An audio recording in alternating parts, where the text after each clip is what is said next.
Assalamualaikum warahmatullahi wabarakatuh. Kami akan mendiskusikan tentang teknologi pengolahan hasil laut, yaitu Community Tripang. Di sini ada kelompok 5 dengan anggota Sylvie Maria Margareta, Sabrina Nuradini, dan saya Tasya Agustin. Tripang merupakan hewan invertebrata dan kelompok hewan berkulit, duri atau Echinodermata. Tripang ini biasanya hidup di dasar pasir dengan kedalaman 5-10 meter atau di lingkungan yang banyak terumbu karangnya dan air yang tenang juga bersih, serta bergerak dengan lambat. Tripang ini merupakan salah satu pengekspor Indonesia merupakan salah satu negara pengekspor terbesar di dunia dengan menempati urutan pertama dari 38 negara. Selanjutnya di sini ada jenis-jenis tripang, diantaranya ada Holuturia scabra dengan panjangnya 5-12 cm, lebarnya 3-5 cm. Lalu ada Holuturia leucopilota dengan panjang 10-14 cm dan lebar 2-3 cm. Selanjutnya ada Holuturia atra dengan panjangnya 7-14 cm, lebarnya 2-3 cm. Lalu ada Holoturia fuscocinerea dengan panjangnya 8-10 cm dan lebarnya 2-3 cm. Acetonophiga echinensis dengan panjangnya 8 cm dan lebarnya 2 cm. Lalu ada Bohatzivia vitinensis dengan panjang 8 cm dan lebar 3 cm. Synapta maculata dengan panjangnya 30 cm. Dan Bohatsia marmorata dengan panjangnya 10-12 cm dengan lebarnya itu 3-4 cm. Selanjutnya di sini ada kandungan gizi tripang. Tripang dalam kondisi kering mengandung protein sebesar 34,9% dan pada saat berbentuk kering mengandung protein sekitar 65,1%. Dan asam amino esensial dan non-esensial ada arginin dan glisin dengan kadar persen itu 82%. Lalu ada antioksidan dengan IC50-nya itu 65,08 ppm. Selanjutnya di sini ada kandungan gizi tripang dengan energinya itu 385 kilokalori.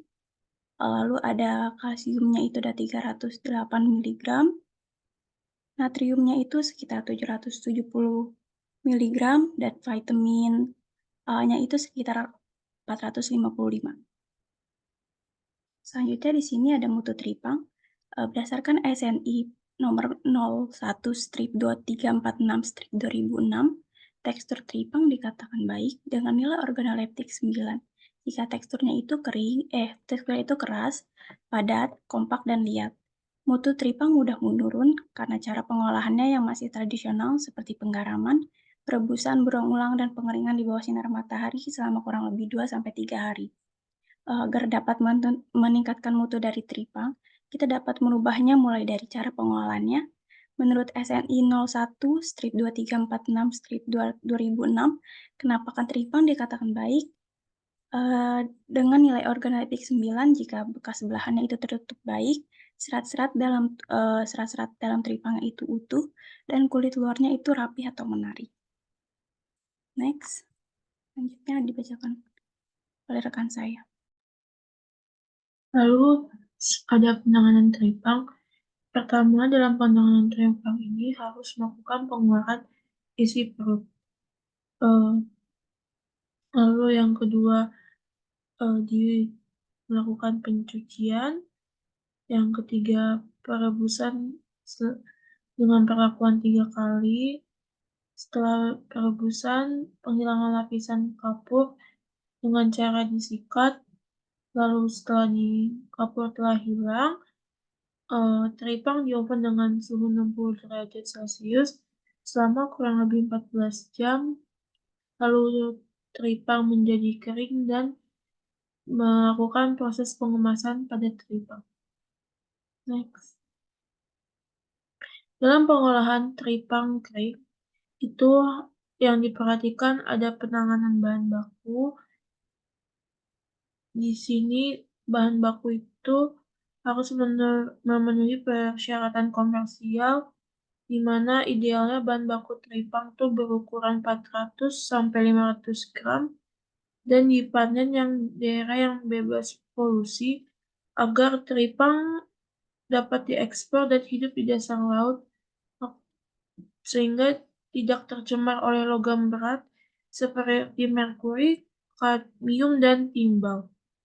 Lalu yang kedua itu pengeluaran isi perut teripang. Hal ini dilakukan eh, karena teksturnya lebih kenyal dan seringkali selama perebusan isi perut menjadi pecah sehingga sehingga cara ini harus dilakukan. Lalu yang ketiga ada perebusan. Perebusan bertujuan untuk merubah tekstur pada teripang menjadi kenyal. Perebusan menggunakan air garam dengan konsentrasi 15% selama 20-30 menit. Lalu yang keempat ada penghilangan lapisan kapur. Penghilangan lapisan kapur ini dilakukan di permukaan teripang yang mengandung kapur seperti pada teripang pasir. Penghilangan lapisan kapur ini dapat menghilangkan lapisan kapur dan dapat digunakan enzim proteotik yang terdapat pada daun buah pepaya, umbi gandum, dan enzim papain yang banyak dijual di pasaran. Lalu ada pengasapan. Pengasapan dilakukan agar mengurangi kadar air serta memberikan bau fenol spesifik yang dikehendaki oleh konsumen. Biasanya dalam pengasapan ini, alat yang digunakan itu ada lemari asap sehingga proses pengasapan dapat berjalan dengan baik. Dan pengasapan ini dilakukan selama 10 hingga 20 jam dan ketebalan asapnya sedang dengan suhu 60 hingga 80 derajat Celcius. Lalu eh, teripang melakukan tahap pengeringan. Tahap pengeringan ini adalah tahap akhir, di mana dapat dilakukan dengan di bawah sinar matahari atau dengan menggunakan pengering mekanis atau mechanical dryer. Teripang di atas apabila cuaca panas, maka penjemurannya dapat dilakukan selama 2-3 hari hingga kadar air teripang kurang dari 20%. Pengeringan teripang mekanis dengan suhu pengeringan dilakukan dengan suhu panas matahari yaitu kurang lebih 50 derajat Celcius. Lalu yang di tahap terakhir ada pengemasan. Pengemasan ini dilakukan pada teripang yang sudah kering dan dikemas menggunakan karung plastik. Pengemasan teripang dengan menggunakan bekas karung beras menyebabkan mudah hancur. Lalu teripang disusun di atas rak dan gudang dan ditumpukkan karung plastik dengan ditutup dengan terpal pada bagian atasnya. Next.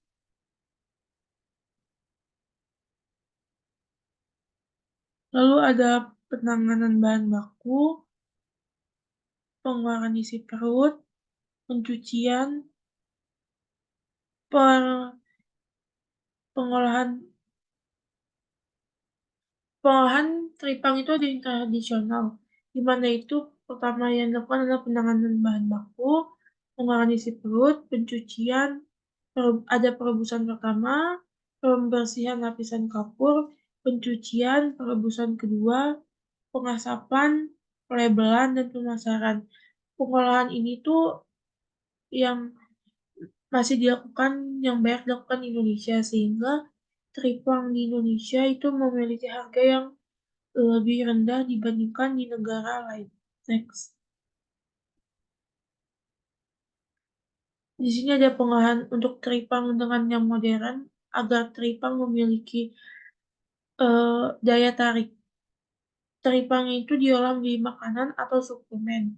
Agar mendapatkan ekstrak teripang yang baik, maka bahan teripang yang diolah harus sesuai dengan standar mutu, yaitu teripang harus segar, dengan warna yang coklat cerah dan tidak berbau amis.